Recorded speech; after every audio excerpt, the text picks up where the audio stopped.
Right. Having the Nowthen City Council work session, July 16, 2024, it's 10 after 6 p.m. Call the meeting to order. Mr. Language, please call the roll.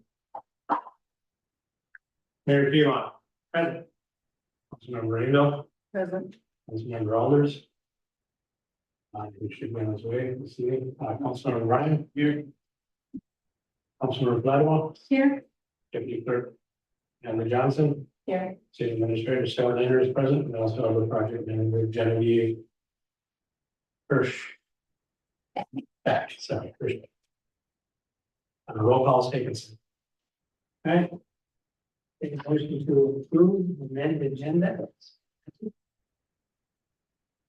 Mr. Mayor, Councilmember Randall. I move that we approve the agenda as it was amended. I will second that. Any other discussion?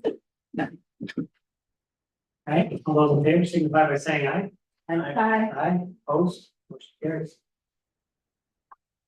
All right, we have the claims, and again, everybody understands because of the length of time from our July meeting to our August meeting.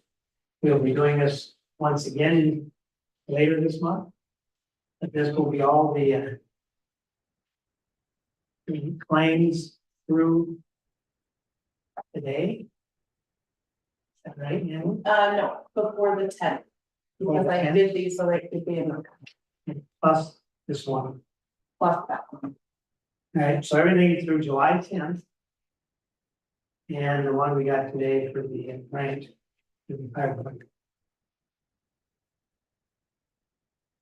These checks are all signed except for this one, which I will come back after the meeting and sign that one, so I can let you know.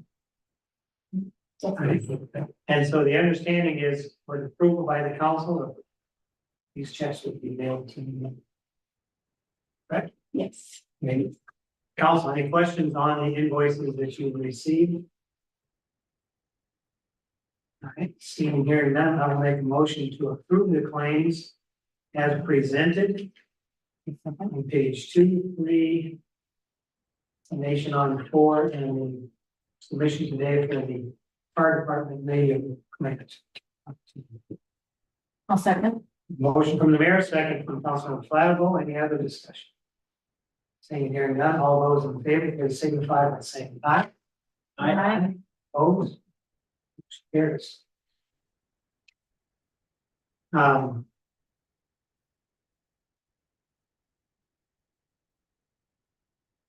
Next time we have a workshop, and I'm just going through my calendar here. And if we want all the parties that are in this room, plus Councilmember Alders, looks to me like we're in later August.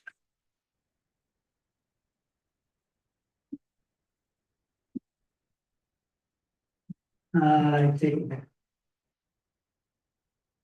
we a second one.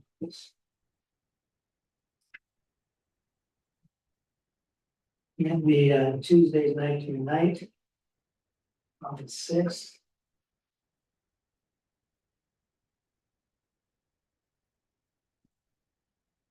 August 8th is Mr. Councilmember Flattable. August 8th is farmers market, but that she should be back, and then so we think that we have to be there. And I don't have to be that one, so I'm just weird. Yeah, I'm just thinking if there's anything wrong, sometimes Mary or I have to be there, so.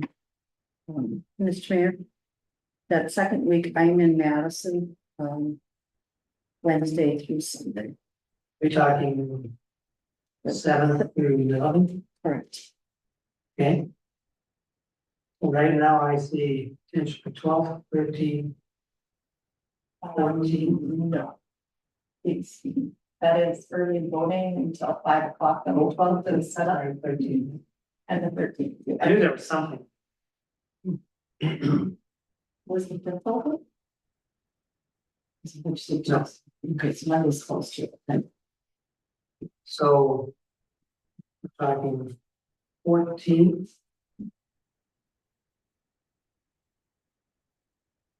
As a potential.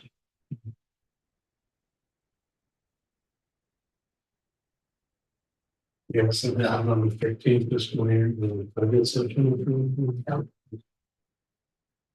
About the 15th, about the 13th, about the 12th, so. 14th, are we moving to 20?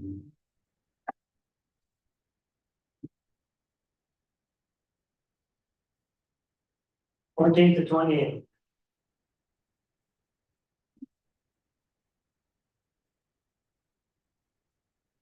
Real for the 28th May, and the 14th. I'm gonna put the work session on the 28th and see if we can get they get here on the 14th. Does that make sense? Yep. It probably makes sense to have the league in here before we get a second. So let's pencil in the league on the 14th. And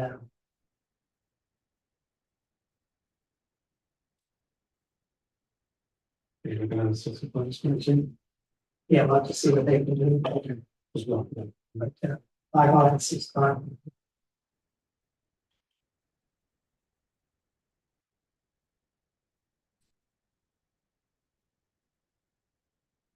And 28th will be the work session on the other end.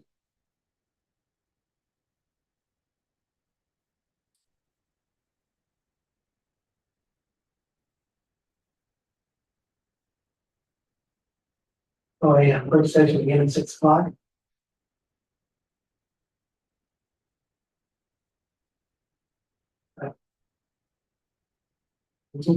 Reference 5 or 6. Mr. Mayor, Very, I prefer 5, most of them. Jobs maybe. It would be difficult. and I can make 5 work. what's your preference? I'd rather do 6. Okay. Fine. Make 5 work. Let's go 6.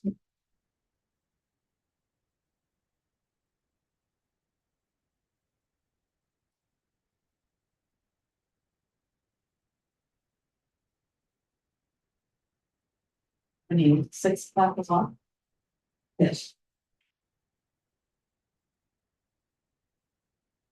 14th for LMC, 28th for the work session. Both starting at 6 o'clock. Staff would be. Right. All good on that one? Right, almost done. Well, great. All right, so what is the format and how? And when I understand that, how long do we want to work on this tonight? So it gets done. I just don't want to get to a point where just saying yes to anything because I mean, looking through it, I think it's stuff that's gonna move. quickly. Yeah, I have stopped saying that. But I am hopeful, yeah. All right, so should we, you think we can chart it no later than 8? I think that is a reasonable target. Right, and sooner than that, everybody's happy? Yeah. All right, and so how do we want to do this to make it most efficient? Can you walk us through this to what the questionable things are that we have to actually decide? Yes. So I'm also presenting on the screen as we're going through the material. I'm going to be taking notes in real time with any questions that we have, any decisions that are made. I don't know if final motions will be made or we'll just be making decisions as we go and then finalizing it at a later time. Everything that is going to be changed is highlighted. And then the comment to the side is a further explanation. Some of these are just noted because I didn't want to have it be lost. But this very first one, we're gonna update the date to the final date of the policy. We won't have that until the very end, but I wanna make sure we know this policy will be dated at the end of the month. It's done. The table of contents will be completely reworked once the content is finalized, because we don't know what the content is going to be yet. Most of the other changes are verbatim from the League of Minnesota Cities model policy or from the state. The state legislative session that they had for 2024 does have some changes for ESST and some other changes for the city. So the changes are largely from the league or from the state at this point. So for example, if we go to page 5, the highlighted verbiage is verbiage that the league includes in their model personnel policy that Nowthen did not have. Nowthen didn't have anything of this. So this is something the league suggests adding so that the city is covered. And it is up to Nowthen whether or not they want to have this verbiage. Some of it, So just to clarify, you say page 5. In our packet, it says page 9. Oh, I will open the packets that I've referred to. Is it online? It's page 5, it's page 5 of the personnel policy, but it's page 9 of the entire package. Oh, I see. Okay, all right. okay, so as we're going through, So, right, you scroll down a little bit here. Yeah, I have the packet, so I can refer to the page. Genevieve, Yeah, I don't have a page. you scroll down, So it's page, there it says 5. Nowthen's On the policy. bottom of our document here, it says page 9. Packet. Mr. Mayor, Yes, sir. I do not have, I got my packet earlier, so I don't have the page 9 piece, so if Genevieve could do the number that's on the policy, then I don't have. Okay, for consistency, will we use the number on the policy? okay, 5. Page 5. One in the center. Now that I okay. see that. My apologies. So when you say verbiage, you explain on page 5 what you mean by the verbiage. So it's highlighted in gray. Okay. That paragraph is in the League of Minnesota Cities model personnel policy in their section 1 where it explains the purpose. So it just clarifies. In this case, it's no supervisor has the authority to enter into any agreement or make an agreement contrary to this provision, sorry. And then it just gives further explanation of what the personnel policy is and how it will be used. So from the councils, the ask for council is, do you see any problems adding this? I think that might be a good way to phrase it. If there aren't any concern with adding it, then the recommendation would be we follow what the league has spent a lot of time and money and energy designing. Right. All right, anybody have any concern with that paragraph? All right. 2.1.2 scope. They have city attorney. So these policies do not apply to our city attorney. And they also add a line for volunteers. So that's for volunteering at the city events, the personnel policy does not apply to them with the exception of paid on call firefighters. So the two that are highlighted will be in our policy or taken out of it? They will be added to They'll the be policy. added.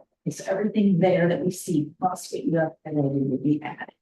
Everything there is already in the policy. We will just be adding city attorney and volunteer. So everything here is exactly the policy currently reads, except for the highlighted areas. Okay, That would be the highlighting is what we'd be adding to. They would know that. And there are a couple of areas that are straight. It's later, okay, if it's not straight out in its name. thank you. just wanted to ask questions early so that I can. Yeah, as Councilman Brian mentioned, there are some areas later that are stricken, Okay, and then anything highlighted is. And I want to emphasize that too. We want to get these things done and done efficiently. We don't want to do it to the point where people have legitimate questions. And I run over them and say, let's keep moving. So feel free to push back until you're comfortable. Because we're all saying off. So I have a quick question then. Once it's all done, we will get to read the entire thing from beginning to end and still make changes if possible at that point before we adopted it, or at that point will it be completed? So I think that's what Genevieve was saying, that we can adopt them as we go along, or we can say we approve of these and get a clean copy and read through it all and hold on to it. And if there's something at that time that we missed, or we can just say, we're doing it right now. We can vote on it, approve it to whatever point we get to tonight. And if there's something that we missed, it can be brought back. It's up to council how. Because what I'm seeing is that I don't remember. We have so much time in between, and I know there's discussion that goes on, and sometimes what happens is, okay, I think this is fine, but then I go home and I read it when it's done. It's a whole different thing. It's like when you edit a book. So that's what I'm wondering. One of the things we typically get with, say, the attorney in particular, is he will agree to the changes. We'll put that in the clean copy, so it reads like it will see in the policy manual. And then we have this to go back to that we get our notes on. Then you have the clean copy that says, here's what you all agree on. You go back to the highlights and the notes you might have made in the margin. Look at the clean copy and say, that's what we said. And nothing came to me in the middle of the night that should be different. The data comes back to council, we discussed that, and then we passed. And so if there are changes that we somehow missed tonight, it is not the end.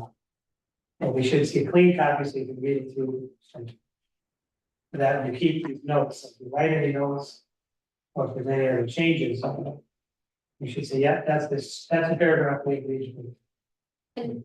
Mr. Mayor, we are going through chronologically, so we are starting with the very first sentence of the policy and going through it line by line. So I think that will help. From previous sessions, we kind of skipped around between different sections of the policy. So in theory, when we're done tonight, we will have discussed all of the proposed changes for section 1. And then However far we get. So hoping- we get through section 3 tonight or whatever it is. Well, we won't have jumped ahead to 5 and then back to 4. Which I think is great. So, okay, I just wanted to make sure because I can see myself all of a sudden reading something and going, wait. Did I agree to that?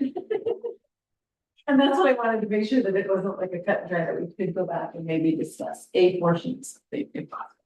So that's all I'm. And Mr. Mayor, if you notice on the screen, I am gonna, for every change proposed, I will put add per today's date. And I'll go back and add per council was given on work session 7/16, so that every single thing will have a note that was discussed, the date it was discussed. That's Okay. Thank you. guys, I just wanted to level set everybody and just so whenever you guys are getting to that point you want me to, none of this has gone through our city attorney yet. So whenever we feel like we're at a comfortable place where we got enough of it done and you want me to send it on for him to give it to once over, or if you want to wait till the end, you just will have to let me know. I just wanted you all to be aware that I am not sitting on taking the city attorney yet to look at everything. So whenever you guys feel comfortable with that, listen to let me. Hey, thank you. And any other questions before we proceed? Right, So, city attorney and volunteers except paid on call firefighters being exempt from this policy.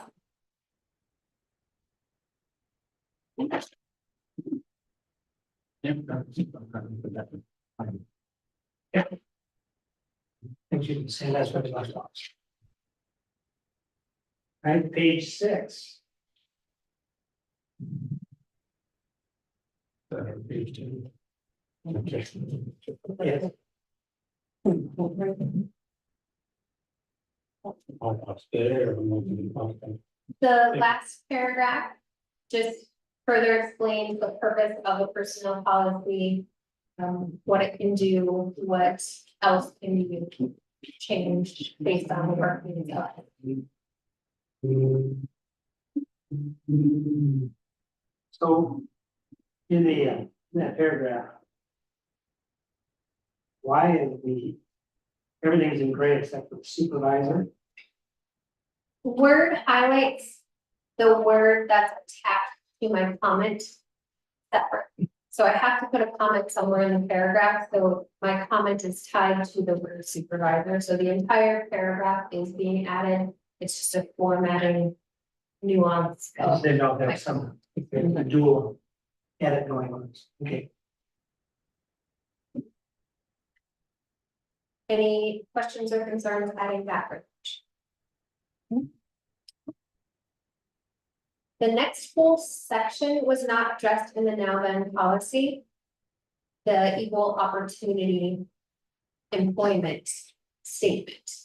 I didn't find anything in the policy that addresses that Nowthen is an equal opportunity employer and specifically calls out what cannot be discriminated against. There is another section that talks about discrimination further on, but specifically the league has this in their overall purpose. so if we were to approve of these. Can you go back and redo the numbering system, the X placeholder till we figure out all the changes? I have a question too about the media requests. We haven't got it. So, So we're still on numbering system. sorry. You're gonna have, Equal employment. Equal opportunity employer. Or I think it's equal employment. I don't know what how the EEO is laid out. I believe it's employee equal opportunity. Right, so on that paragraph.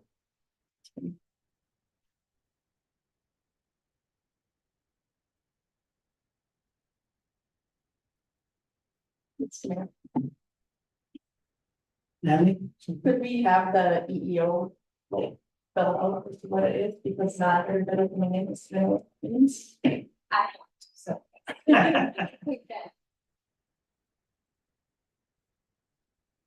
Equal employment opportunity. Equal employment.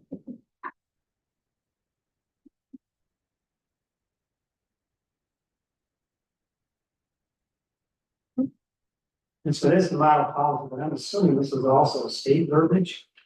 Yes, so the model policy takes state verbiage. I don't think the league has had time to take this most recent legislative session and translate that into their model policy.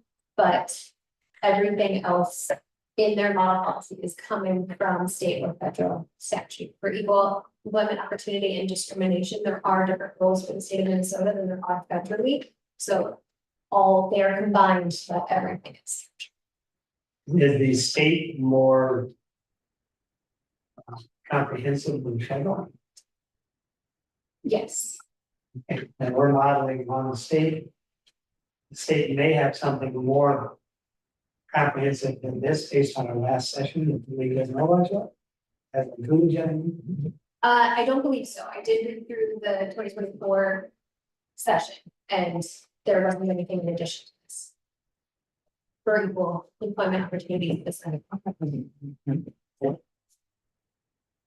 Being that this is state and league recommended, any questions or concerns from council? Okay, Now we are to media rights. So again, this entire section is not currently addressed in the Nowthen policy. The league has specified some suggestions on media requests. So this is their verbiage for media requests.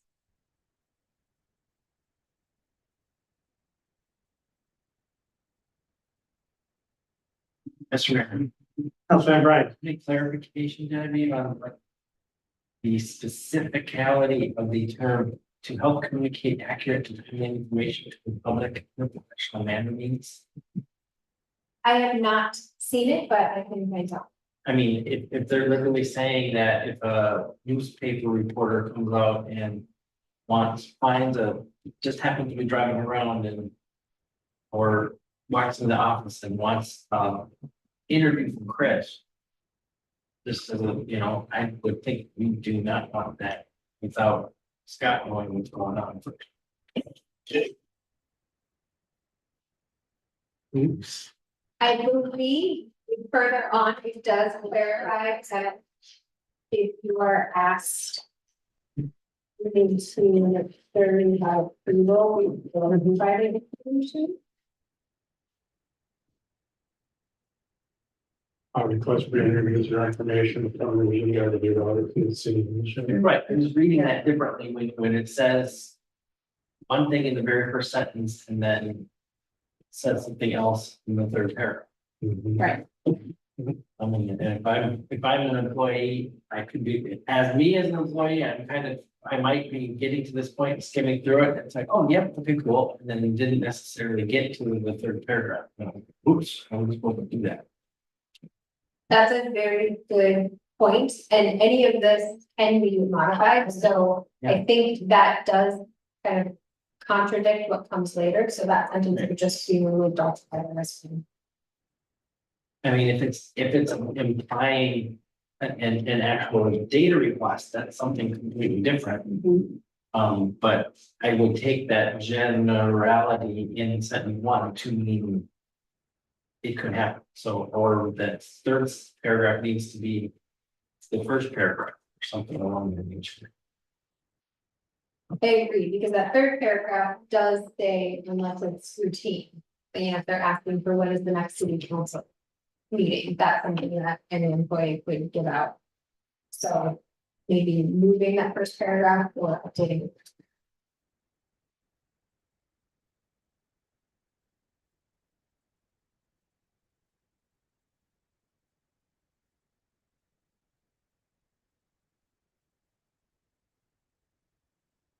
But have the third paragraph be the first, do we need that first one in there still? I don't think so. I think you could remove the entire first paragraph and still convey. Well, I'm for taking off the first paragraph. Media requests, and taking third paragraph 1 and 2. Moving them to first. Closing with any employee identifies the state. We did last question. So remove 1 at 3, become the first, and at 2 become the last. Well, yeah, before all news releases.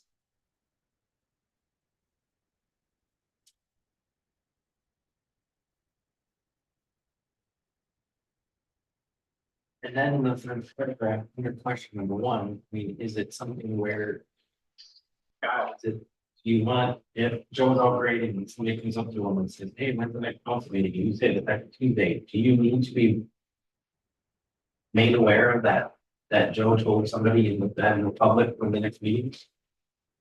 That's in here. That they would have to. Except wouldn't that be routine? It says even if the request is routine, Oh, they can provide the information and notify the city administrator. That's the media requests. When responding to media requests. Well, Yeah, media's requests, I would say. Some of the media asked Joe at a meeting, like, guy from all the newspapers.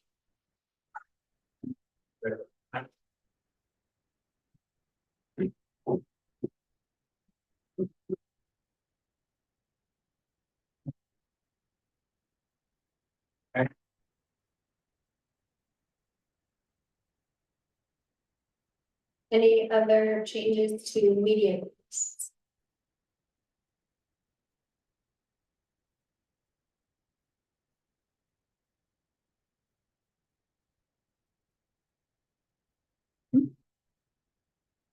All right, the next entire section. Personal communications and use of social media, again, was not covered in Nowthen's policy previously.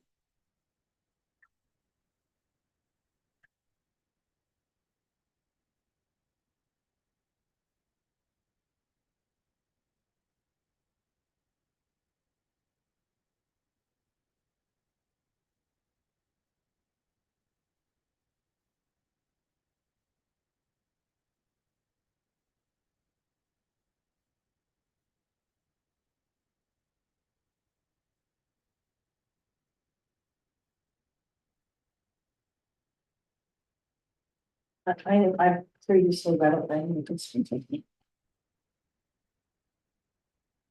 Yeah, that seems.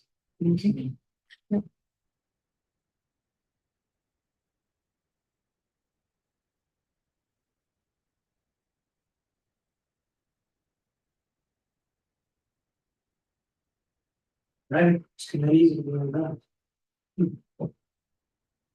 It's been kind of like this.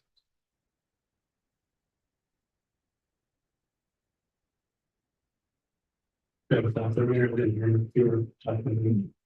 No, I was just commenting the obvious. Oh, Remember, what you write or post cannot easily be undone, and they also spend to allow your audience and your intent to use common sense. Email or social media sites.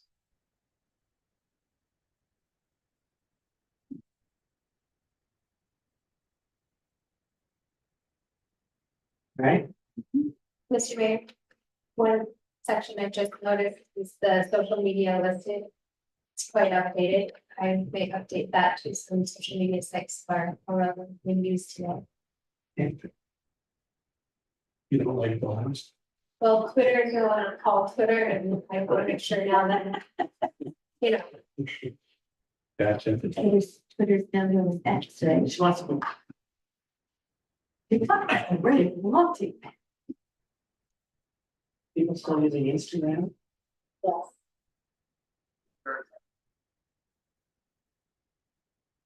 No, we're not. It's definitely not a lot. but I would just like to update Twitter.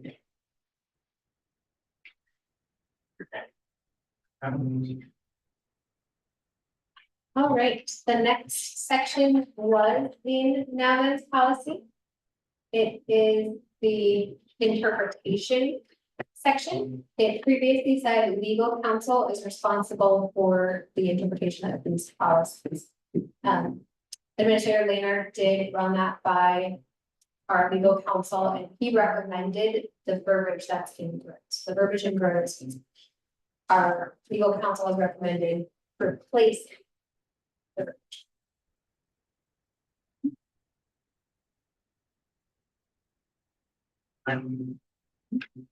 Okay, any questions on them?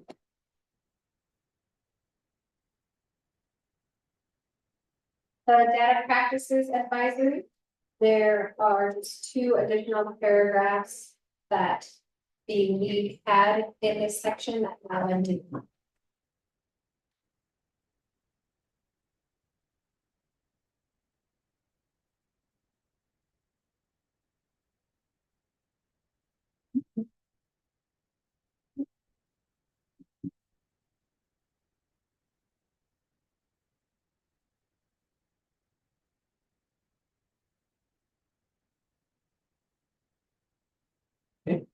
Right, and then there is another type of data called protected non-public data. That is also protected. That's just been added along with private. Information. What is that? What would be an example of that? I can find Yeah, because there's non-public data. Protected non-public data.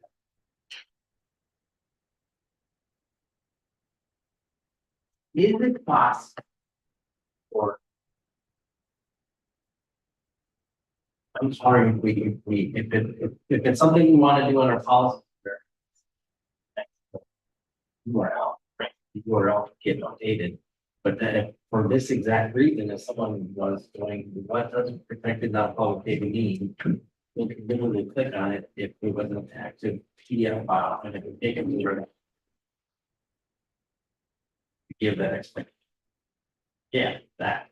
Mr. Mayor, I would just recommend an annual review of any links that would be in the policy to make sure that they're updated, so you could chat every January, we go through the policy, and make sure all the URLs are. That's changed. State moves it, it's now you've got a bust link and it doesn't work, but. Early on anyway, or. If it's valid and 2 years down the road, anybody has, what does this actually mean? And theoretically, they click on it to not have to. Figure out what it is. So here is the definition.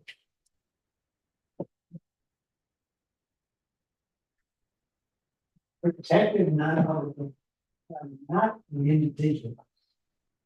Which is both not public and not. Very clear to me. Non-public data. Data not on individuals that a statute of federal law. It's not accessible to public, accessible to the subject.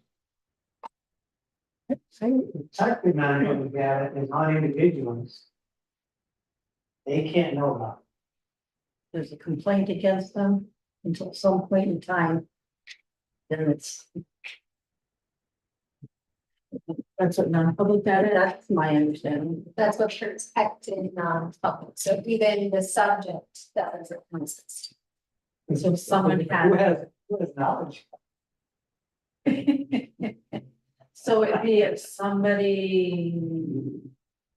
Somebody were to make a complaint against a city employee, okay, until Scott's had the opportunity to do some investigative work, that's. that would be under the protected non. protected public. One before is not accessible to the public. Accessible to any subject of the data, so there's a complaint. They can know about At a point, that's then they're the person who complained about. it. Yes, but I like to know when the protected non-public data actually becomes available to the subject, isn't it? At the point, I would think at the point they're brought into the discussion.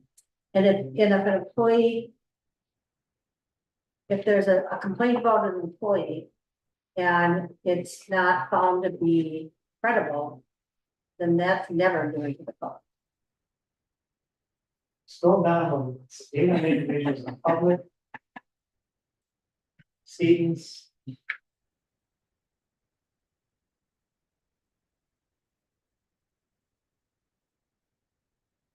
It says for the data subject, not accessible.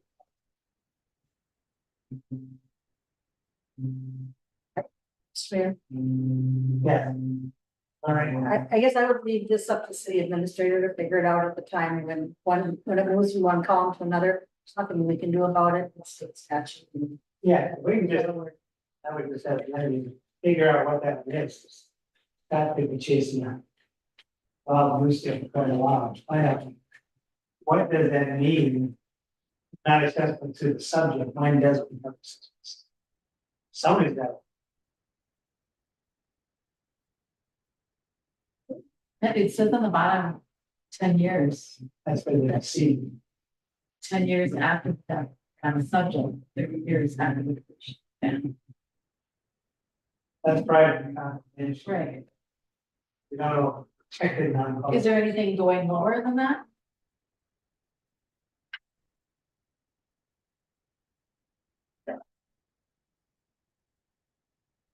It may be further down, so I would. Window, further research can be done using this website, so.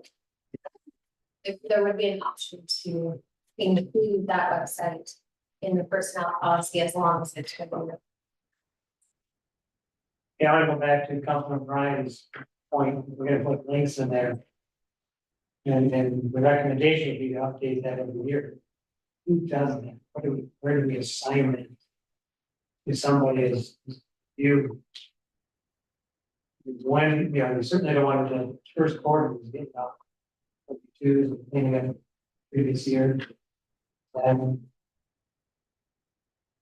Just shoot from the hip here now. But there, you were just to pick your year, say if I had, not you, but if somebody in the office staff had any time, what would be the best time of year to be reviewing us? Probably during the event. Because that would trigger, these are the things that we do in January, it's part of our. If anything, changes were made after seven. That may need to get put in. I'm just throwing that out too. Is it something, I don't know if something would be pressing. That gets changed in May, but we're not updating it in December. And How quickly does the state update? Depends on which year it was in session. And the bill sign, and it's in effect with the bill fund. But do they update the links effectively? Probably do. But we could, set it as a July 1st, kind of part of the checklist that goes on. And the second. They probably say third, they usually spend the summer cleaning up grammar and punctuation, whatever in the bills. Third quarter kind of, if there's a least busy time of year, let's see. That way it could be updated before the beginning of the calendar year that we have their policy review. And at this point, would Genevieve, because you work with the league so well, would this be a good thing just to send a message to the league and say we have the correct links for anything new, or would it just be going and check every single thing? I would think that'd be something they would want to do. And because then they do it to 850 cities. They can send out a blast, here's all the things, if you're modeling on us, they're recommending people do, here's the updated links or. And we do get emails from them. Almost every day, so. Thanks. Well, I do. So, Mr. Mayor, would we like to add this link as a footnote for this section or within the paragraph? Also, Yes, that's a good idea. I'd rather have them embedded if it's possible, than if you're looking at it online, it's all right there, you're thinking of it. Fine, over to kids, yeah. Sounds good. Exactly. I think that's what the league is, some other stuff, either better to put. Left-hand column and you stick the link. There's typically in the back. The next two are sentences that are already within this section. It's already in the very first paragraph of this section. It's just repeated now in triplicate. And because it says now that has the right to terminate you at any time for any reason, I do know we want that to be 3 times in the very first paragraph or.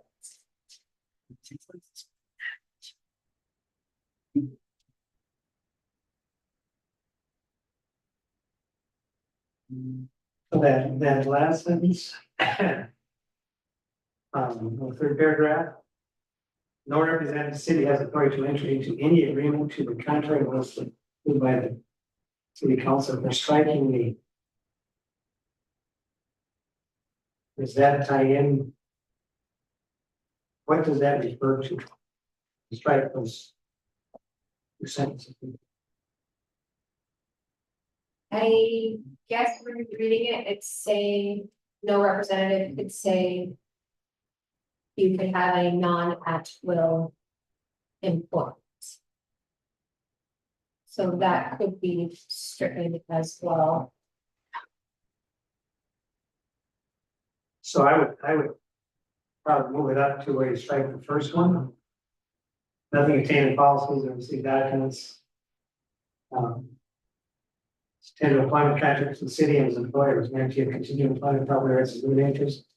No representative city has authority, so it would make sense there.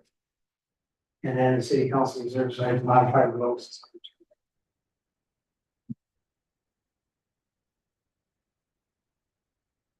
Make sense, council? Yeah. All right, so first paragraph ends with no representative of the city has authority. Second paragraph, city council reserves the right.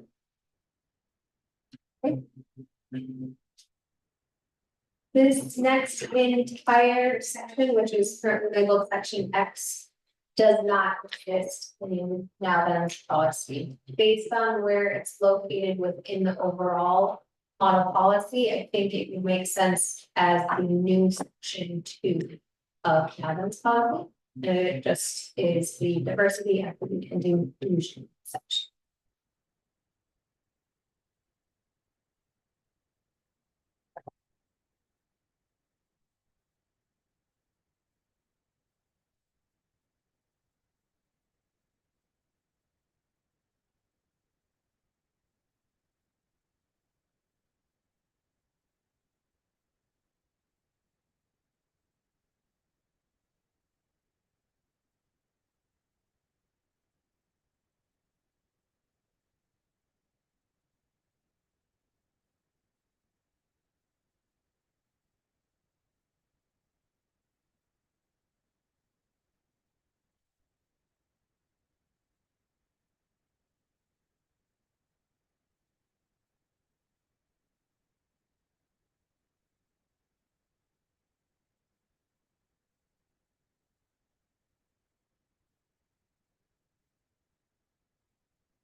I have a question on the equity part.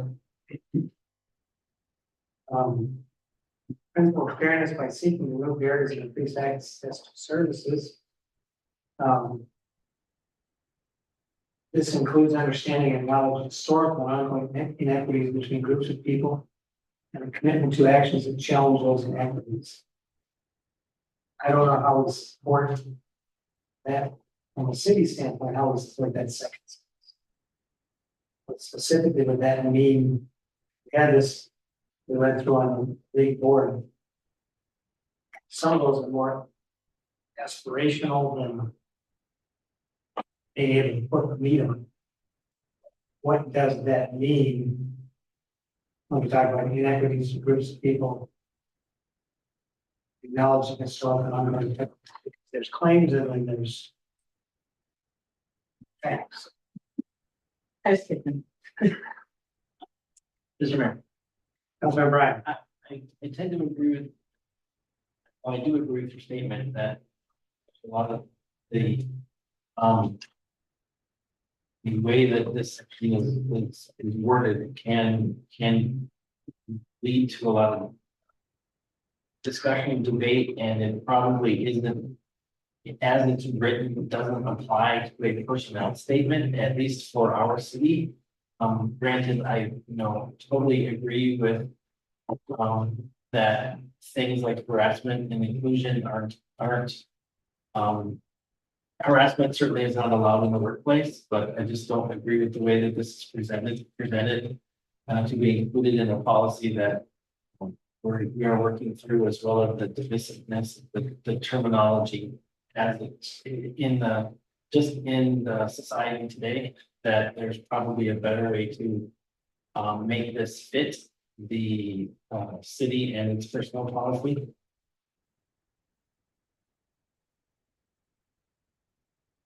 Mr. Mayor, Councilmember Randall. is the suggestion then is to just strike that second sentence? Mine would be.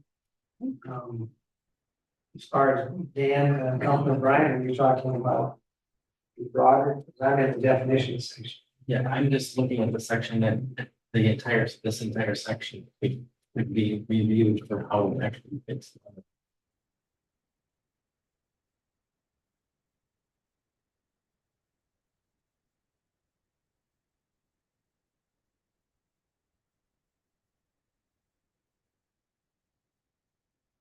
Mr. Mayor, Kennedy, since this section does not exist, we could take it out for further review from the council and have council come back with proposals.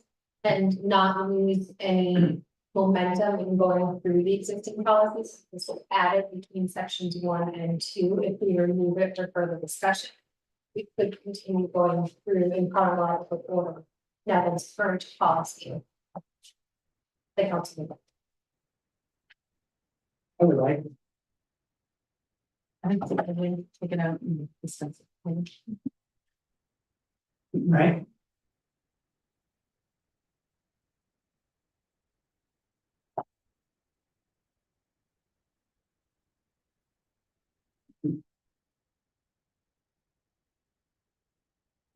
The next section is section 2, Nowthen's definitions. I have removed 2 and added 1. The 2 that are removed were based on our last work session where it was decided that we are going to remove references to classification schedules.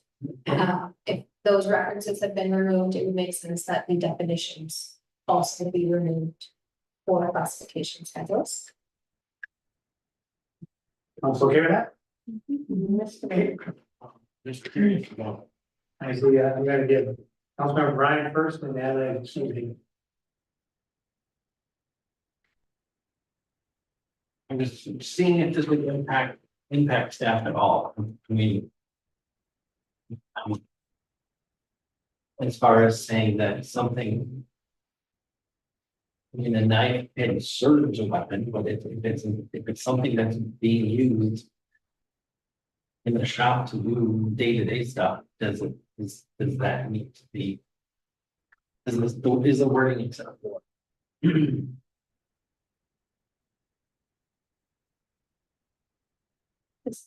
Jermaine, I think Okay. Councilmember Brian moved on to weapons.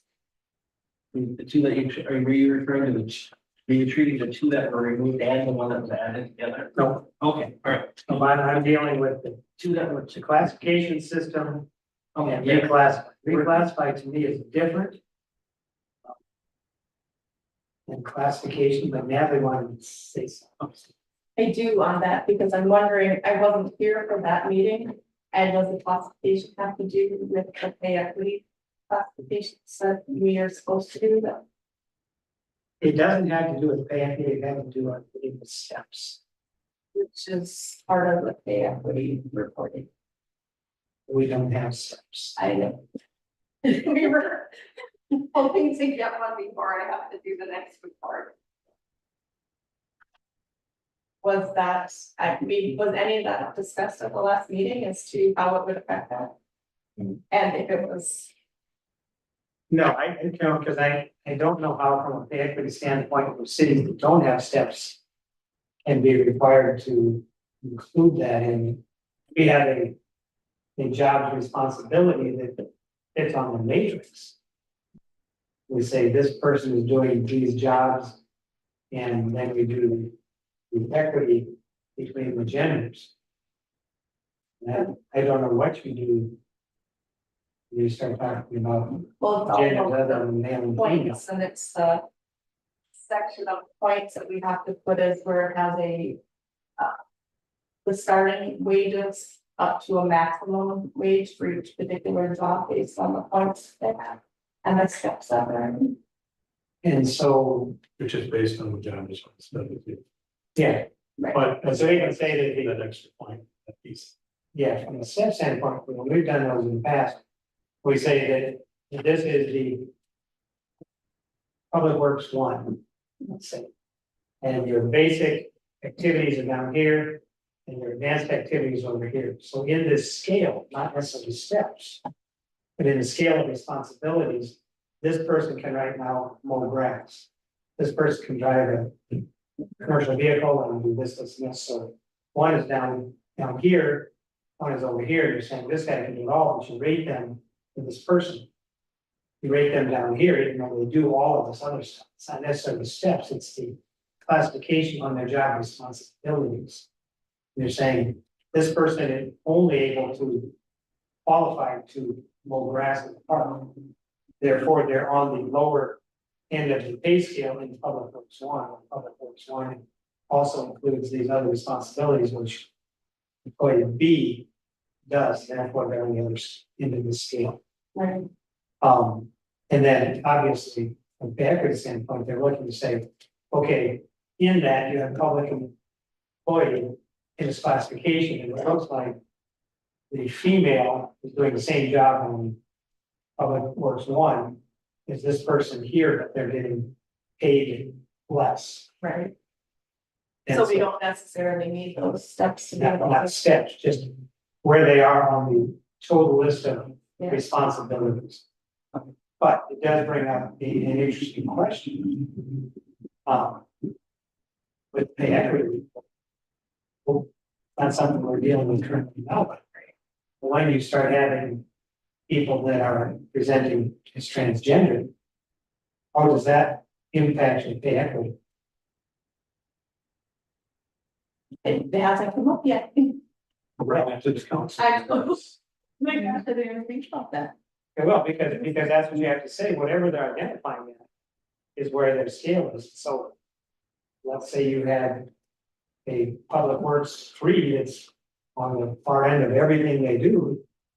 And they transgender, how does that affect the pay scale of everybody else in the group?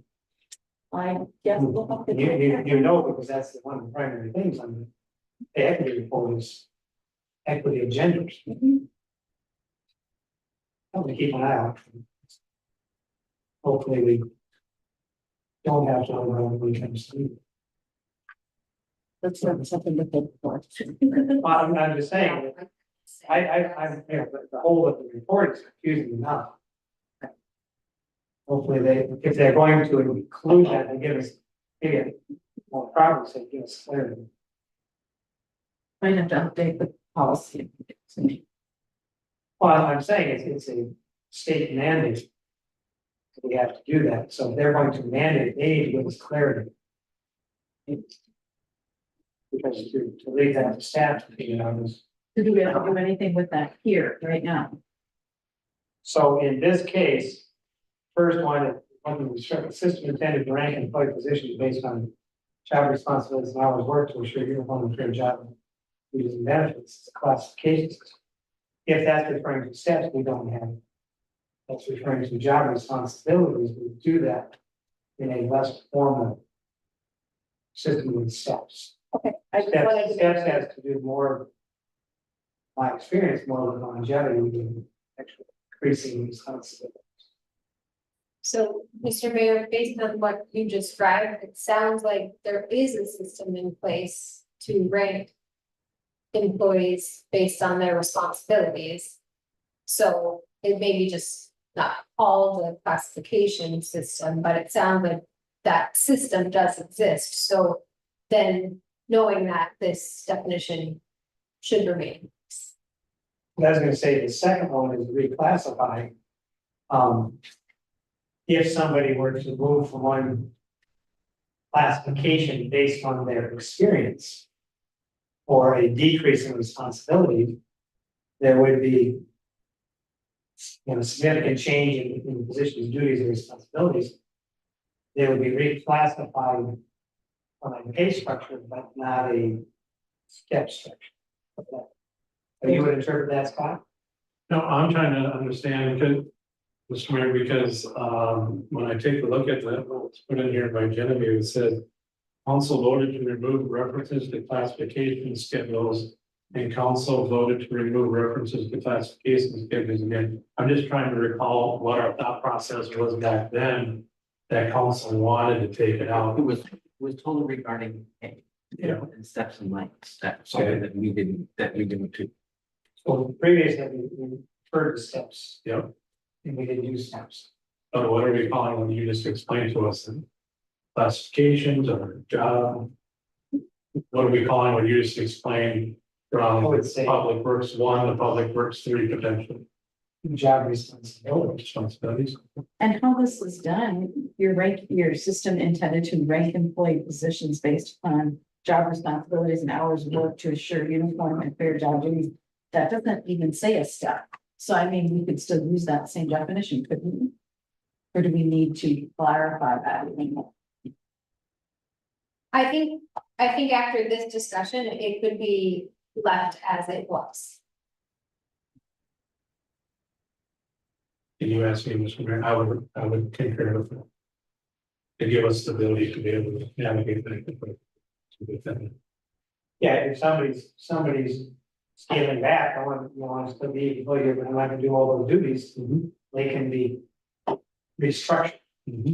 Yes, we can keep you on, but we were paying you to do all those duties over here, not gonna do that anymore. Or you're here and you demonstrate you're qualified to do all of this, we're gonna ask you to do all of that, and we can move you up. Accordingly. That would be my interpretation. The both who can stay there. Those two or two? Page 12. Classification system and reclassify. So we're leaving reclassifying too, okay. Just making sure. Remember what your welcome time is. I'm okay leaving it as it is, I'm just saying. Obviously, we don't want people to bring weapons to work, but if.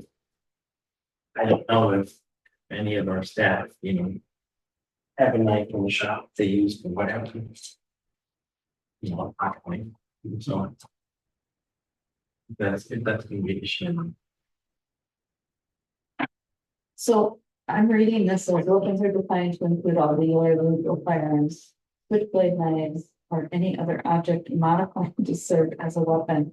Or have a primary purpose of serving as a weapon. Well. A butter knife could be that, I mean. So let me ask this. The definition here is because it refers to something in the policy on weapons. I know we're not gonna jump back and forth. But in that policy section, does it refer to you can't keep them in your vehicle? Because in companies I've worked at, guys like to throw their rifle in the back of the truck before they go hunt for the weekend.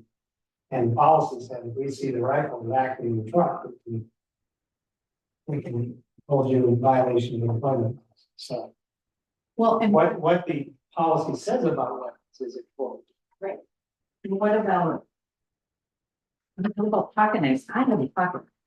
I mean, You're not a plane, it's a weapon. right, it could, how this states though, is it could be used as a weapon. So that's how it's read is, I've got a pocket knife and I use it for opening stuff and. And I'm sure the guys have something, my kids do, they always carry it, so. It could be used as a weapon, so therefore this is how this reads, and that worries me. So then we need to look at the. Right, so where does the restriction on weaponry fall in the policy?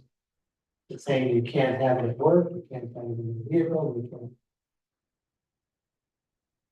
It's unsearchable. So, Mr. Mayor, it's in section 12, subsection 6, which is on page 39 of the policy, 43 of the booklet of the board. Just glancing through it. Just at a quick glance, it does not. I guess it just says the employee supervisor has the authority to approve whether it's necessary for an employee to possess that tool or instrument to perform the job. It does not get into whether you may car or you're just your. So that may need to be explored when we get to. If used improperly. Page 39, dangerous weapons. Yeah, yep.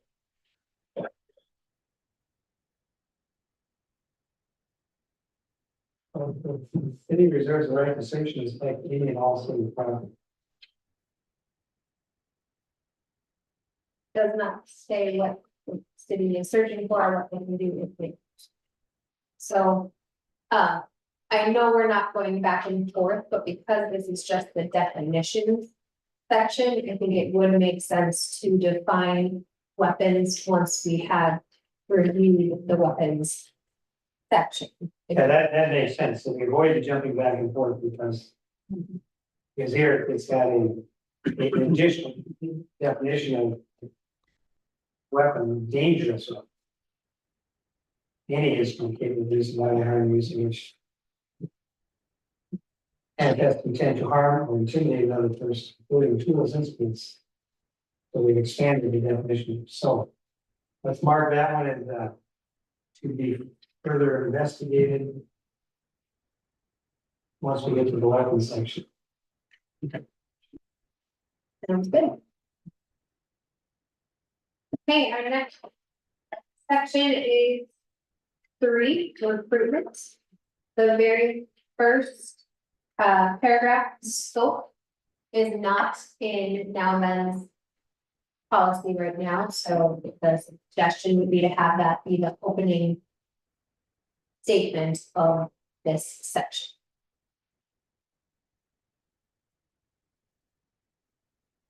So we have a hiring committee, so does that change anything about this?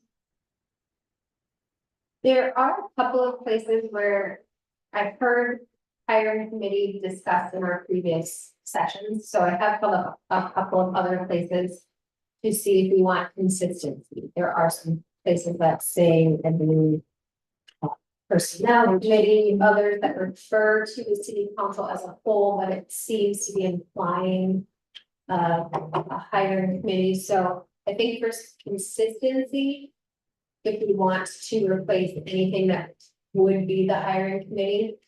I mean, we have a personnel committee that comes in and goes through the interviews, and then the city council is the overall. Councilmember Gladwell. On page 14, there is the selection process in that committee.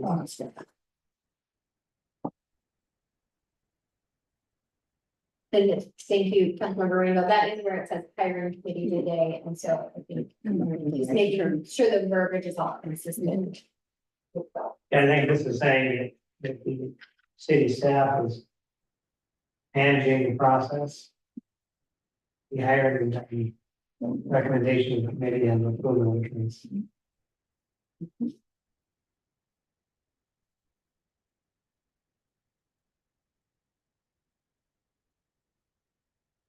Mr. Mayor, Explain. do we want to stay with that? For the only thing out there is in doing some research on all this, not all cities have a personnel committee. That some of the cities will actually have staff working on that and then bring it to council for approval. So I'm just asking, is that something we're going to continue to do? Or do it for select jobs or all jobs? I mean, and the only reason I'm bringing it up is I just don't know. From my perspective, if it's necessarily a good use of a couple of council members' time if we're looking to talk to an interview season. Something like that effect. Should there be a threshold where the personnel committee wants to be involved? Or is there ultimately a need, or if the personnel committee is already on the council, staff that's not and bring it to council discusses it. I'm just trying to be as efficient as possible. Until the council changes and personnel committee has more restrictions on their time availability, I'm comfortable. Right. You're the other one that's on the committee. So Well, I think it's beneficial as we've gone through in the summer help this, and I think by having the personnel committee have to be together, we end up with the second we can. We'll know about it. We just move ahead. So I think it has its benefits.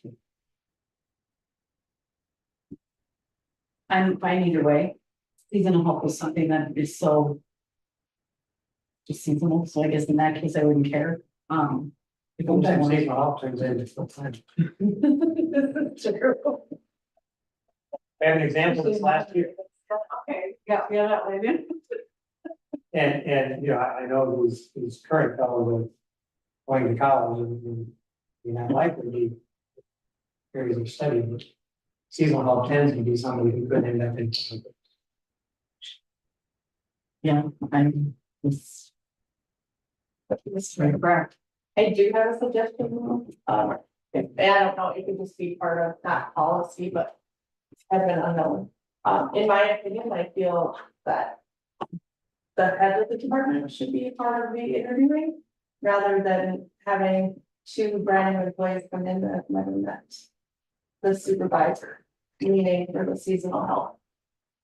It would be nice if Bill or Eric or Isaac, whoever was in charge of both seasonal help actually got to be in the interview and meet the kids as well. Or seasonal help, because they're the ones that have to work with them. Yeah, I think we can certainly discuss it on the board. We've never said they couldn't. But they also, as in practice, aren't building. But they did provide their recommendations. That was the consensus of most cities that I. That the department heads and their administrator or city clerk made the recommendations.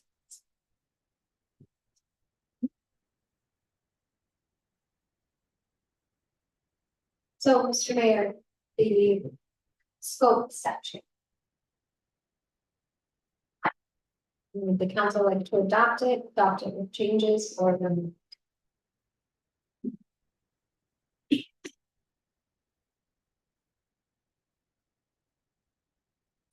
Do we want to have?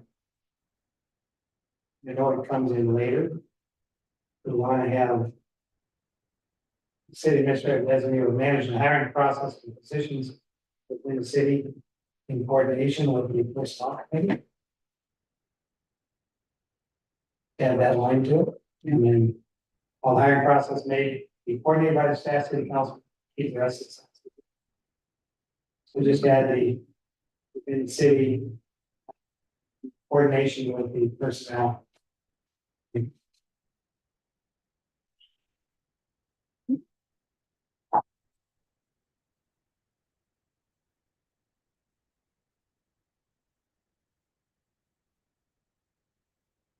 Right, the next section was just easier to remove Nowthen's verbiage and replace it altogether with believes, since the definition of protected classes has changed. We just kind of.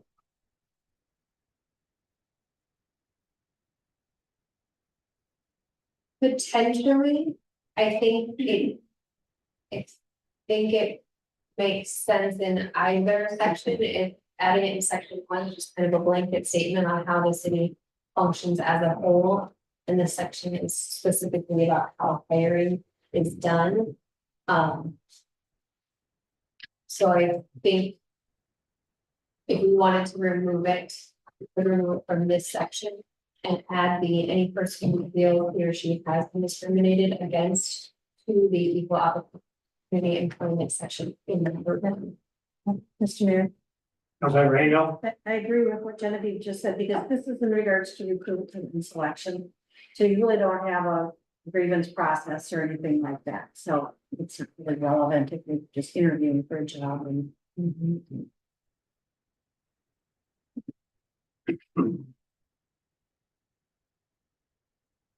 So do we agree moving these bottom 2 paragraphs up to the EEO section in section 1 and removing all of section 2 through 2? Yes. Yes. Mr. Mayor, run that by me again.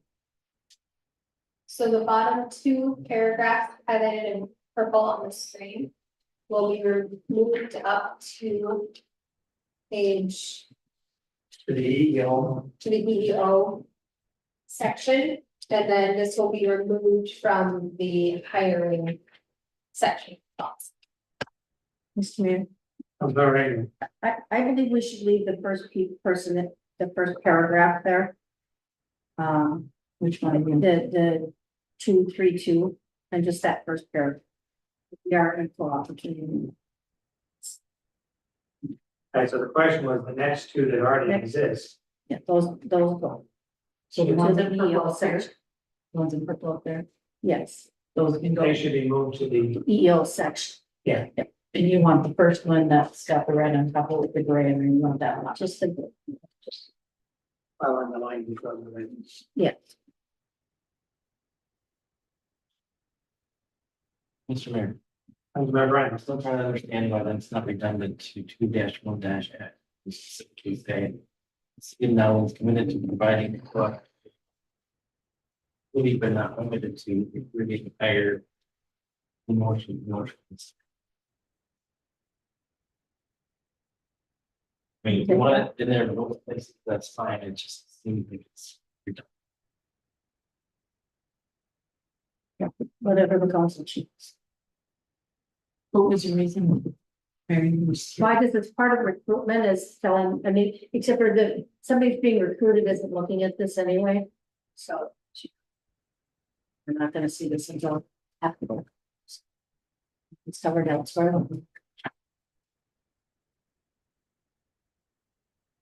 So I'm hearing remove it from this section since the verbiage is covered in section. Yeah, I'm not too bothered by it being redundant because this one is, it's purpose and scope. This one is specifics. Let me ask you, can I ask a question? If I'm coming in as an employee and I get this, which section am I going to see and which is going to be more important? I get the whole thing, but when I look at something, am I going to look at the other thing and will that be more? Oh, okay, or will this one be, oh, okay. So that's what I'm saying, well, in the beginning, I'd get to the other one first, right? So I would know from the beginning that.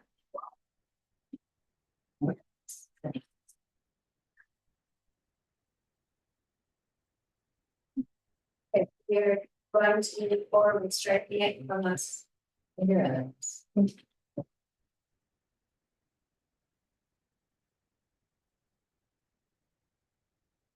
All right, so strike the gray, strike 232. Yes, We're still moving the two other lines. Yes. Okay. Now we're on 2.2-2X, right? Yeah. Features in the recruitment system. yes. Just want to be sure. Yeah, so 2-2, that should be 2-3 dash X. 2-3-X. It should be, that's a typo. Features of the recruitment system is in the league's policy, but not currently covered in.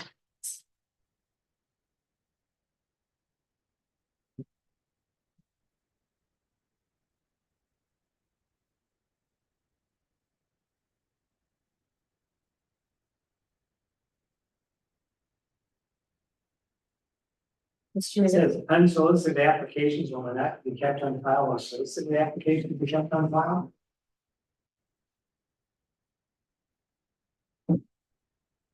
That's a good question. Are we obligated to say we put posting out and these people applied? We have to keep that for a certain amount of time. I'm gonna guess somebody says I applied and you didn't accept me, they can come back and say plain discrimination. Yeah, Okay, right. I believe that's covered under data practices as far as the retention period, as far as how long it has to be kept. Yeah, like I say, if it's unsolicited, you don't have to retain it, it's solicited. Someone could make a claim, But Mr. Mayor, right? if somebody gives something to the city that's now in the city's possession, they're required to keep that. For retention period. Whether solicited or not, you can write on, the staff could put a note on it that says.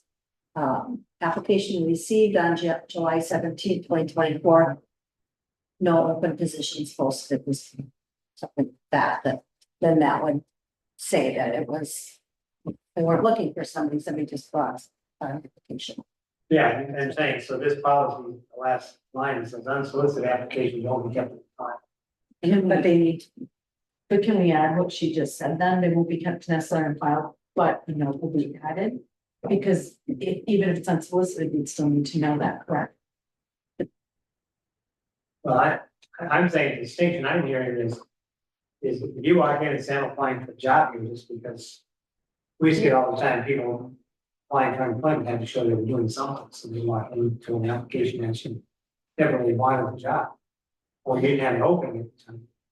you weren't obligated to say, well, 3 months ago, we didn't have an opening, but you applied for the job, we kept this around and called you. I mean, if you keep it, decide to call them anyway. That'd be one thing. What I'm saying is, if 16 people filed for a position that you had open. And there was a feature on one of these people, and they came and gave you the application. You looked at it and said, I don't. You didn't keep the file, and they came back and said, I filed for this job, you posted, but you didn't even get in interview or get back to me. I don't have your file, get the application, and they're gonna be claiming discrimination. But that's solicit. Right, and I'm saying, this is saying unsolicited. So by default, if it's unsolicited, you walk in and drop an application, I don't have to keep. Mary saying that you have to because it's public data, It's not public data. but this says. I believe it wouldn't have to, I would say that should be struck. If we could ask Attorney Ruby, but there's retention periods that you have to keep information. You can make additional notes on it. But except today, no current positions being posted. And it's different between, if they came into your previous employer is not under data practices, so they could shred it before they get back in their car. But government has to keep records, so. That I don't believe is correct. Mr. Mayor, I will clarify, first with the league, because. If there have been several things that I brought to their attention with this, so thank you. For that. If they say that it is correct, then the next step would be go back. okay, so with that. Their statement, which we challenge, right, unsolicited applications will not be kept on file. And then can we also clarify solicited applications, do we need to keep every solicited application? For how long? With it is, Natalie's a 3-year retention. That is what our. And in regards to recruitment, we also need to make sure that if there are changes from the legislature or federal, that our application is updated accordingly. Would we keep track of that? They should be, but we just, that has to be honest, it needs to do this. Can we get Typically, they will send out the updates? email and in their newsletter that comes out. Monthly. They will say, here's the new regulations, they have a column that says, here's the new regulations. And then they have an employment one, here's the legal judgments. Somebody challenged this, and here's what the court said, so update your documents accordingly. So that's one of those things you get on a daily basis. Yeah, you have to take a look at. One of them is just, here's what's happening in cities across the state. The other one is their monthly newsletter that they have those updates. How do we go about updating them right now? Do we just do that monthly? Do we do it when it comes out? Right here. Well, I know we're doing it here, but I'm saying you're telling me monthly it happens, so I'm just saying, do we just do it once a year? Do we do it? Does staff do that? Does council do that? How do we handle that now? So, Mr. Mayor. Is that right? The Councilmember Flattable, we haven't done it with any consistency in the past. Now, once we get these completed, staff understands that. The staff now understands the importance of watching for those updates to come in. If it's just a newsletter from the league that says, based on state statute, this needs to be changed. Put it in a RCA, you can go in consent, we can approve. And consider. And then if we're annually doing that, if we miss something, we can go through and check. Sure.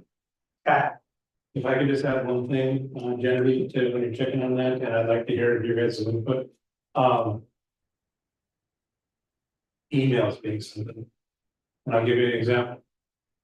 When I was on the street that we're hiring a fire chief. Early on, before we even had the hiring process, before I had anything put together.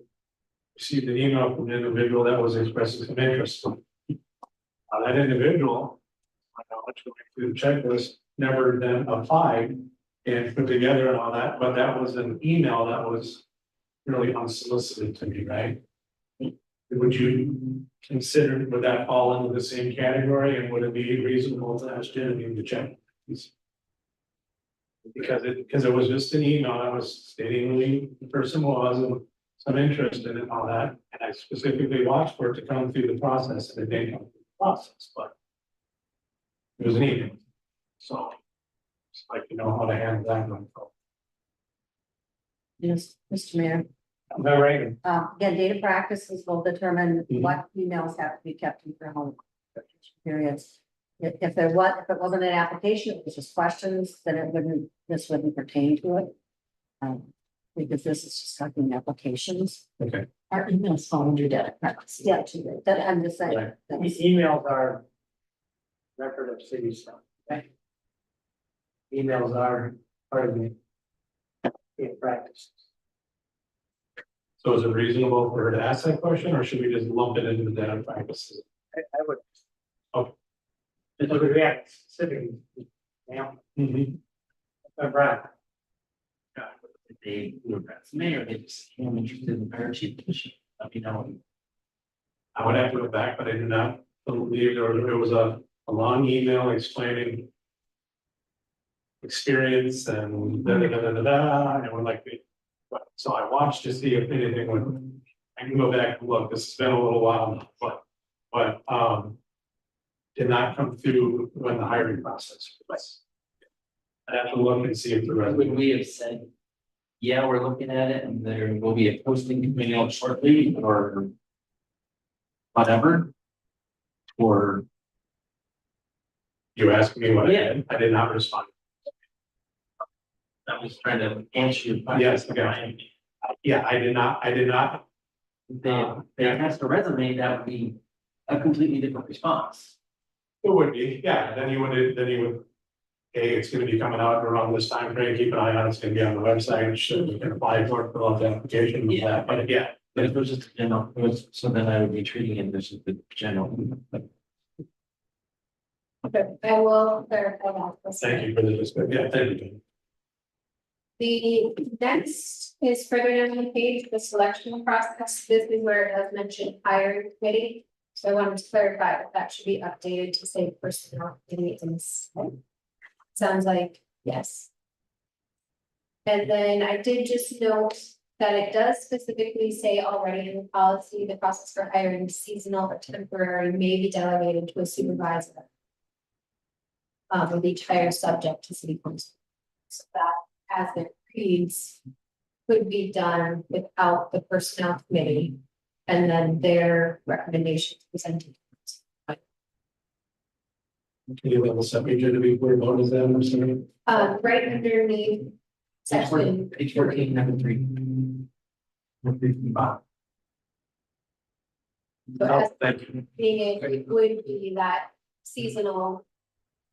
Could be, the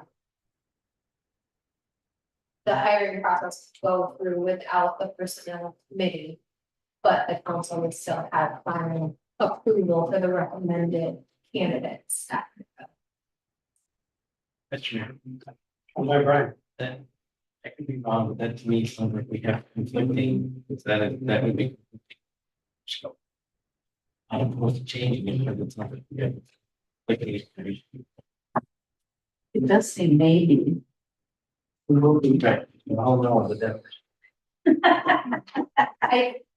Mr. Mayor, Tammy, I read it as clarifying specifically seasonal and temporaries. I read it as scope being overall process, but.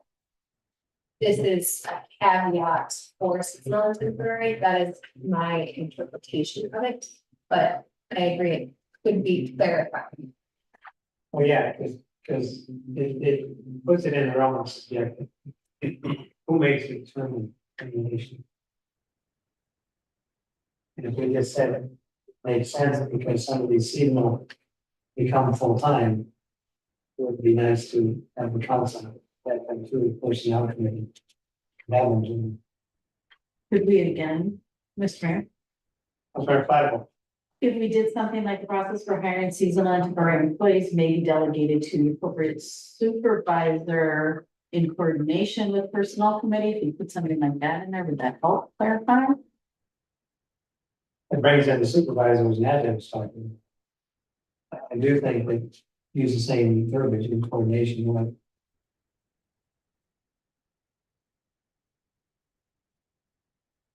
Because if there was any reason for.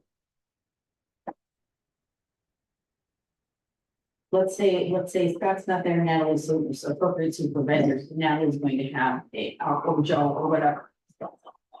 And then they just coordinated with us, and we said, yeah, I mean, then that would open that up, correct, to do something like that. So how that would read if we said in coordination.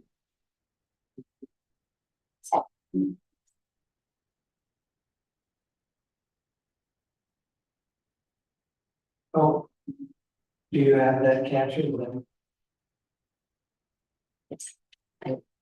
I'll go back to the paragraph before that. Selection process be cooperative effort between the city administrator and hiring committee. City council designee with the council making the time decision. So one of the challenges we've had in the past is when we have a hiring committee. We had two council members on there. And we were hiring office person. And the council members were split on two candidates. And the recommendation at the time was, since the council members were split, bring the two finalists to the council and let the council decide. And at the time, the council said, no, we're gonna count that the clerk at the time was a voting member. So therefore, the one council member was outvoted, council member and a administrative person. I think we need to clarify that. Are the staff members voting members of the hiring committee? Or are the council members there? If the council members are split, then we take it to the full council. Mr. Mayor, just to clarify, I had it down that we are removing hiring committee from the verbiage and replacing that with personnel committee. So That the equivalent of the personnel committee. So at the time, we didn't have a personnel committee called, but I'm saying the two representatives from the council, because we only have two. It becomes a public meeting. So the two council members. We haven't had it since then, two council members at that time disagreed, two finalists. One recommended one recommended the others.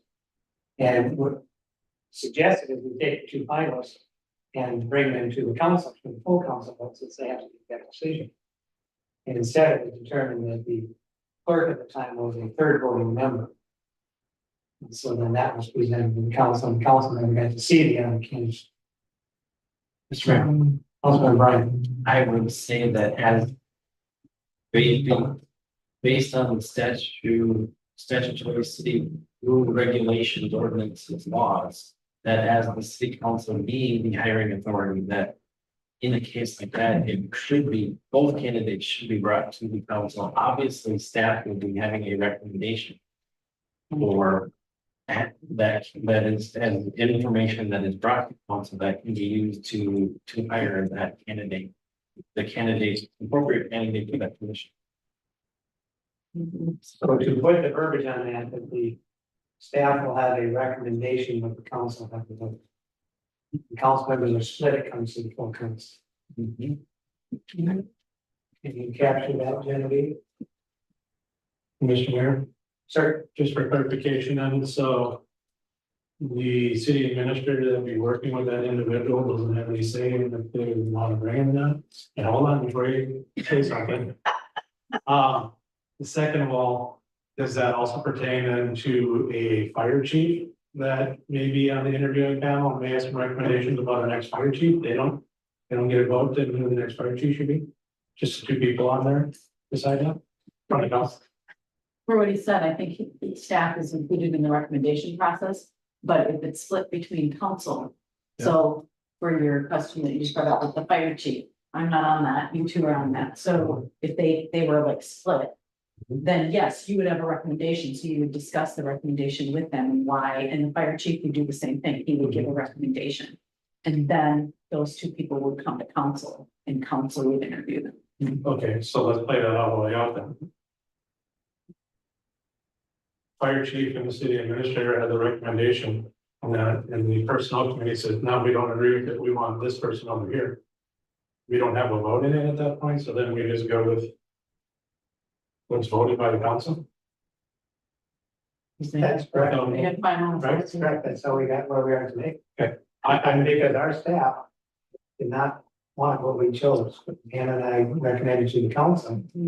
They had completely separate recommendations, which in hindsight would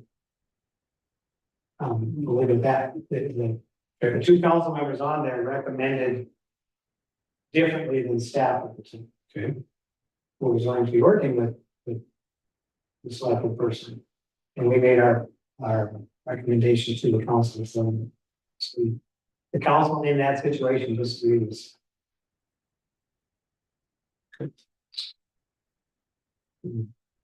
I'll leave it at that, we can have further discussion. I didn't mean to bring up all this stuff, I just was making, Yeah. forward to you, but Okay.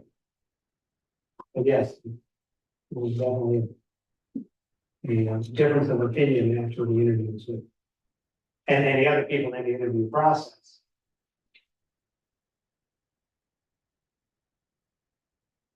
Kind of, and said, you guys figure it out. It wasn't helpful, I was like, well, you can't go wrong with anyone.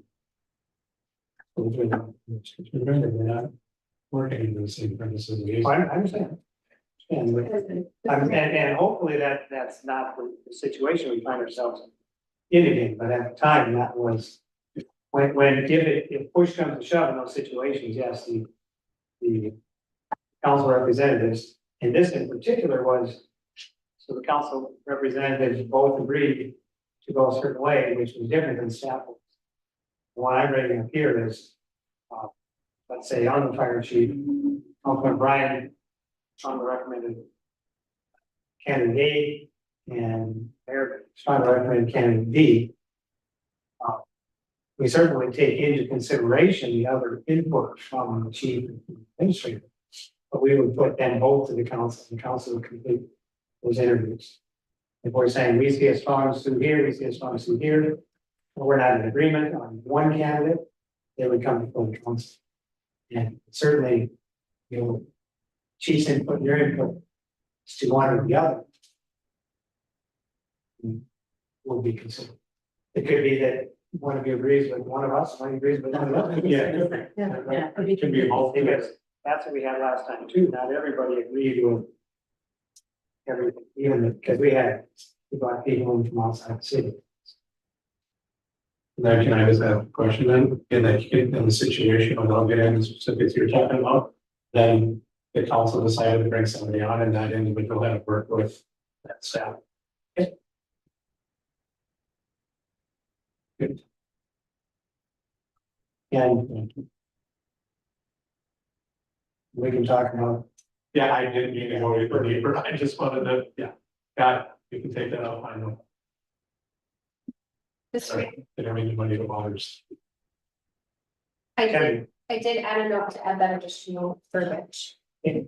The next item recommended for removal is Nowthen's verbiage for fit for duty exam.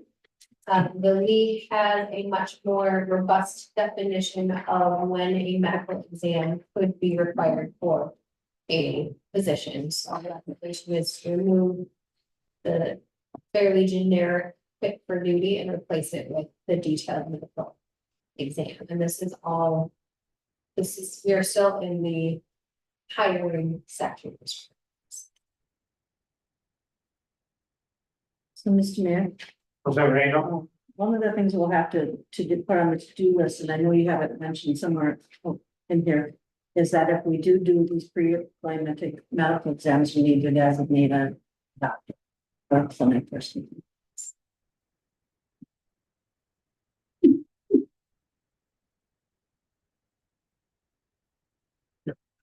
That one was kind of removal anyways. so is there going to be So the city administrator or designee may determine pre-employment medical examination may include psychological evaluation necessary to determine fitness. Is this something we anticipate anything other than our firefighters? I wouldn't. Well, because the last paragraph says the candidate requires accommodation for one or more essential functions of the job.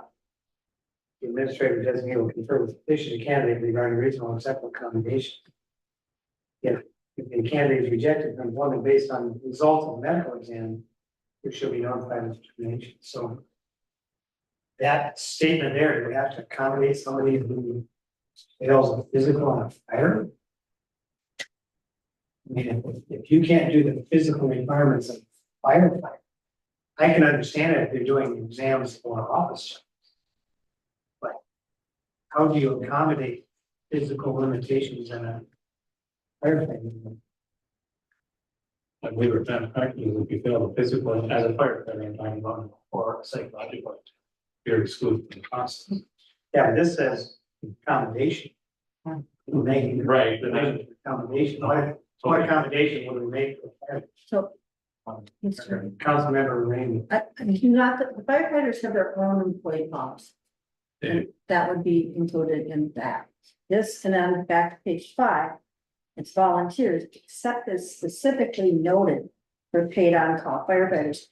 This does not say on-call paid firefighters. So this takes off our firefighters. The firefighters are, unless anything in here, and correct me if I'm wrong, unless it specifically says, including our paid on-call firefighters, they're not included in any of this. They have their own policies that we've adopted, so. And Mr. Mayor, Minneapolis does have an example of, it's not a medical exam, but there is other testing that they do for certain positions that require. If you're required to lift boxes that weigh 20 pounds on a regular basis, that can be included in your pre-employment testing to make sure you can do the physical requirements that are required of positions outside of a firefighter. There may be seasonal employees that are required to do physical tasks. Those may be, if they're required for the job, they may be tested for before. We don't have to make accommodations if it's required for the job. Mr. Mayor.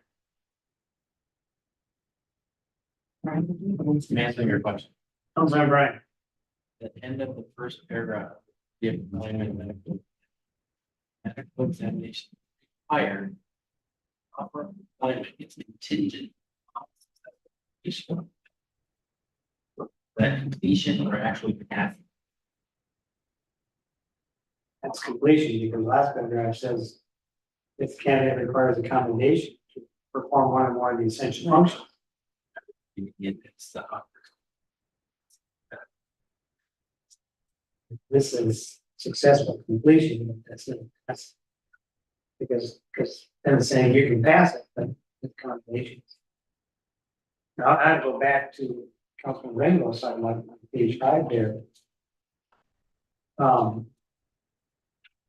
Because one of the things that changes with us as a city, because we've always said we're a small city with just 5 employees. But now the state says we got volunteer firefighters, they count, so now you can be pushing 20 employees, which changes our status in the employment standard. Are we saying that nothing in here applies to the firefighters unless it's called out? That's Mr. Mayor, Councilmember Rainbow. that's how I'm reading, except as specifically noted for paid on-call firefighters. Because again, they have their own contract. Yeah, but the way I read it, Like this to me, that unless we specifically say firefighter. They are not covered by anything. and They would then refer back to their contract. Mr. Mayor, as it is written, that is kept. It can be changed, but as it is written, unless it says all employees, including paid on-call firefighters, will get the SST, which is bad example. But if it's specifically clarified, all employees, including paid on call firefighters, then that section would be applicable to them, but as it's written. It's not. Okay, so the way I read this. Say volunteers are exempted. Except as specifically noted, in my mind, put a comment, the paid on call firefighters. Because we're saying that. You know, I don't know how, we haven't looked at the fire policies, firefighter policies and see how they compare to this. Right. Years. I read it that way too, except that after listening to all of you, I now read it as they do, I think, because as you're saying is, for instance, on page 15, when we're looking at that, it would have to say in the paragraph, including on-call firefighters. Is that what I'm hearing? Okay, that's, Yes, so, Mr. Mayor, I do now see that, so I think reformatting. Yeah. Section 5 will clarify.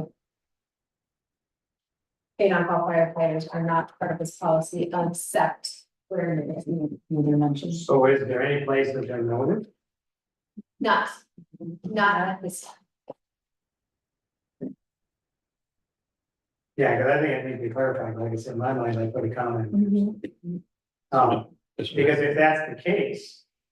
Then why do we have any of the rest of this? Because we don't require any medical exams for anything. That is gonna be, Other than, give it money. Mr. Mayor, Help me right now. other than when we get to the DOT and our drivers. Or maybe that's just covered under that. And then you could take it out. And Mr. Mayor, the reason I added it specifically was because the existing fit for duty exam verbiage was insufficient to cover the idea, so I included it to replace the existing fit for duty, but it appears neither may be needed, just the existing fit for duty was not sufficient. In a policy, but I think after this conversation, the medical exam can be removed as. Okay. Also, so then to Councilman Rainbow's point, we're getting, the next thing will be the DOT. Yes. Which, Mr. Mayor, if I could, I feel the DOT is going to be quite involved. Just based on the research and what I've prepared for review. So since we are almost at 8 o'clock, All right, so. What I would recommend, and if we target 8 o'clock here. I'd like to see the verbiage cleared up on page 5, policy to not apply to the following. I think it would probably be germane to have the council get a copy of whatever the policies are for the fire department, because when we wrote those 4 or 5 years ago, we actually referenced in there the city policy of St. Francis. Oh, wow, I think that. So we actually said, you know, if you get to this, just refer to this, because the attorney at the time had all these addendums. They said, just refer to our policy. So they basically, you know, we would change it from St. Francis back to this, but would refer them back to this policy. And then we would have a specific note in your policy that says, if this, refer to this. So I think it would be germane to have that here. So we can see, oh, in this policy is referring back to here, that's very clear, the linkage between the two. So that verbiage, and then that would make sense to take a look at this pre-employment medical exam in conjunction with the DOT. If we're looking at commercial licenses, that would be the other place besides the fire department where you might do pre-employment medical exams in the city ourselves. But we don't have anything else at this point. We're doing medical exams. Right? No, so referring to, just so I understood, that I understand what you're saying if you were bringing in somebody that you were gonna DOT off the street to be a commercial driver, would it make sense then to also have a medical exam? Is that what you're saying? Okay. Not all of a sudden start requiring medical exams for people that we already have on staff that are in. Right now, so somebody, like a current staff member who's going to get commercial licensing. Okay, as part of that, they're going to have to go through the drug testing. No, I agree. I'm with They're you. gonna have to have medical. But yes, if we're hiring somebody specifically to come in and drive a commercial truck, that would be a pre-employment medical, rather than get in and say, yeah, you don't fall. I agree. So just one more further, if you indulge me, please, so we don't require, other than CDL, initial drug testing. Are we considering them not?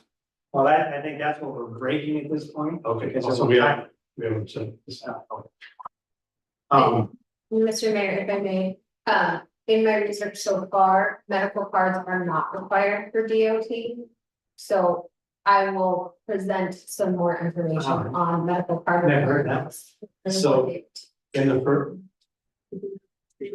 so it all depends. So that's what I've been finding out is Genevieve's been working on it also.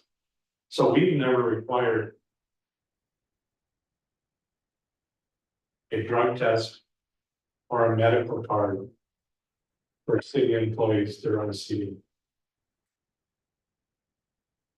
We do have an employee that goes through that process, but it has nothing to do with their city employment.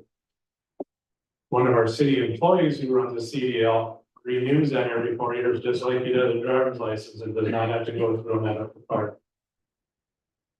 And that's, I think, what Genevieve's referring to. It depends upon what level you put in there. The world I come from, it all went together, but when I found out after we looked into it a little bit further, and I asked some more questions of individuals, come to find out that, I concur with what Genevieve's saying there, that's where we're at. That's pretty weird, because I know a lot of people that looking at jobs and I can't do the CDL, I can test medical.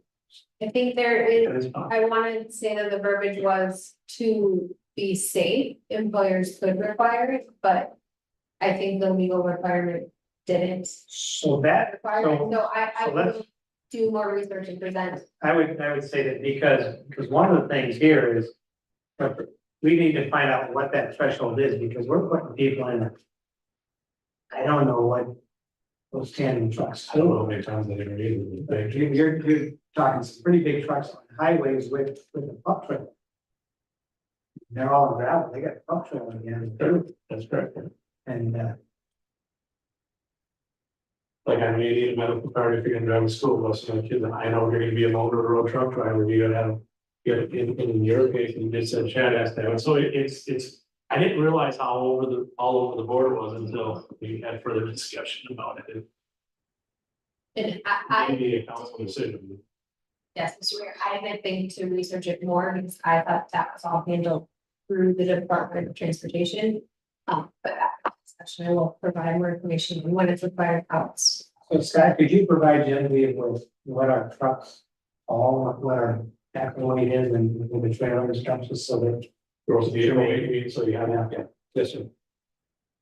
And so at this point, we're going to clarifying 5 of the firefighters. Is acceptable to council to get a copy of the current firefighter policy, so we see how they link.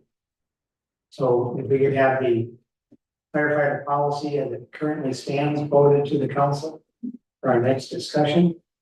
And we'll start up here on page 15 with that. That okay with people?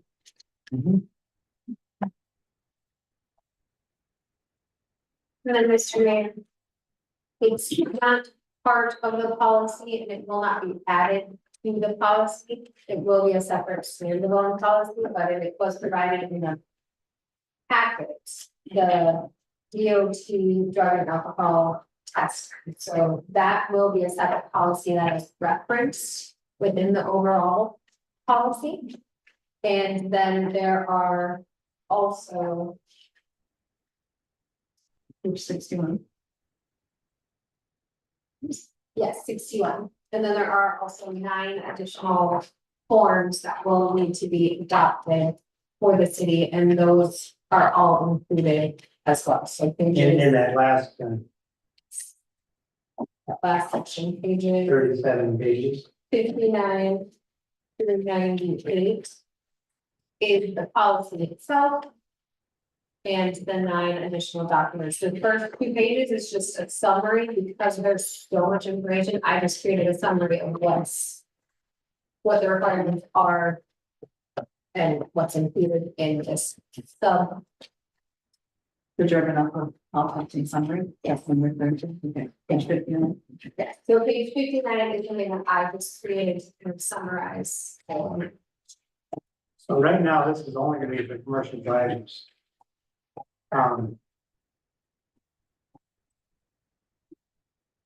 If a non-commercial driver were to get injured on the job, are we saying at this point we were not doing drug or alcohol?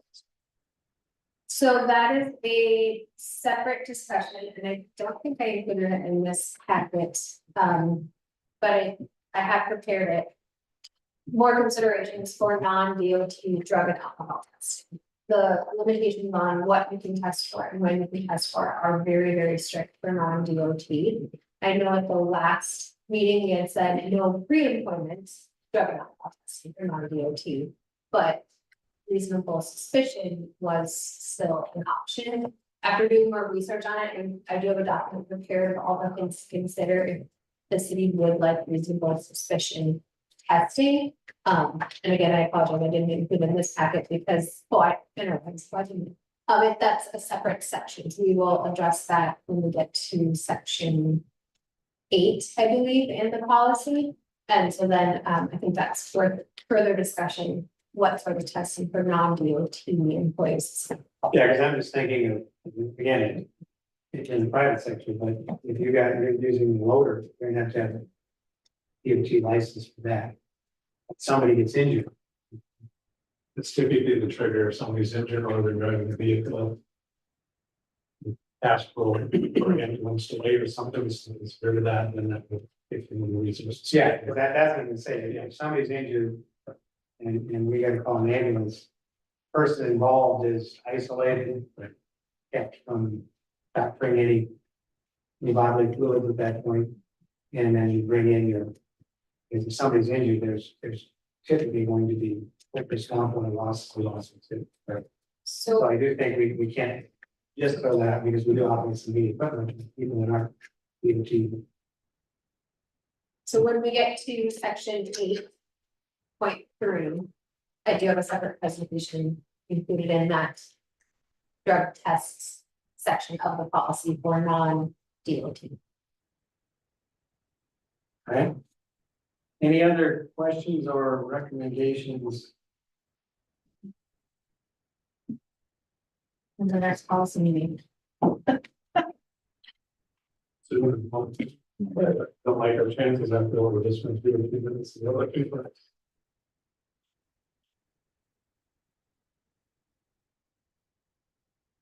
Okay, well, take a look at calendars and see what we can get. Something more quick. I agree. Thank you. This is scheduled for late August. I just saw that, yes. All right, anything else for tonight? Can I ask a question, Mr. Mayor? Sir? Do you guys like this process better than the other process? For my brain, it works much better. Yeah, Sure feels calmer. yeah. I was just gonna thank Jeremy for putting it together this way. It was input from some of you, but it sure seemed like it was a smooth process. Thank you for saying that. Right, if that's the case, I'll take a motion to adjourn. So, to adjourn.